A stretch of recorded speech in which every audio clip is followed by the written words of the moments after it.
Aba at todo na nga ang pagiging epalitiko nitong si Martin Romualdez. Bakit na naman ba, ano na naman ba ang kanyang ginawa? Kung ating matatandaan ay pinatikos siya noon sa kanyang kahibangan dahil sa isang house speaker nagre-raid ng bodega ng mga bigas.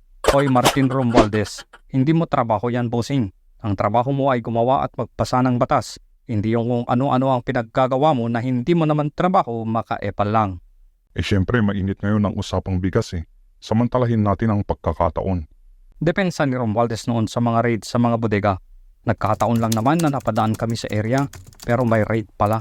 Napadaan? Wait a minute! Who are you? Bit-bit mo ang buong media. Sa bagay, boss ka naman ng mga yan dahil pati ABS-CBN nabili mo na. Ngayon naman ay pinagmamalaki na naman niya na sila daw sa Kongreso ang dahilan kung bakit bumaba ang presyo ng sibuyas. Sa isang balita and I quote, Romualdez said, "The filing of criminal and administrative charges is a product in part of our extensive investigation." Ni hindi ka umupo sa hearing kahit minsan Ni isang tanong wala kang naibato sa mga resource person Wow naman, inangkin mo na ang credit na kayo ang dahilan bakit bumaba ang presyo ng sibuyas. Nakalimutan nyo na ang pagsisikap ng Pangulong Bongbong Marcos para maibsan ang mataas na presyo.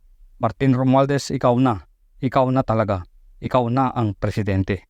Ikaw na, Romualdez. At ito pa ang nakakawindang mga kababayan. Magmumonitor daw ang House of Representatives ng mga presyo. Aba teka lang, trabaho nyo ba yan?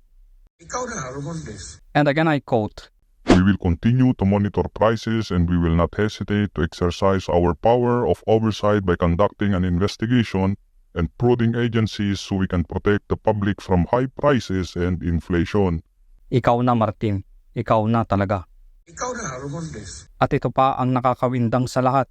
Ipinahayag niya ito pagkatapos mag-announce ang Department of Justice na kakasuhan na ang 3 opisyal ng Department of Agriculture. Siyempre, i-grab natin ang credit na yan para mas pogi. Diba, Sir Martin? Ang galing talaga ni Martin, ikaw na talaga. Ikaw na ang presidente ko sa 2028. Basang-basa mo na ba ang galawan ni Martin Romualdez Kabayan? Like this video kung oo at subscribe for more updates. Mahal ka namin Pilipinas.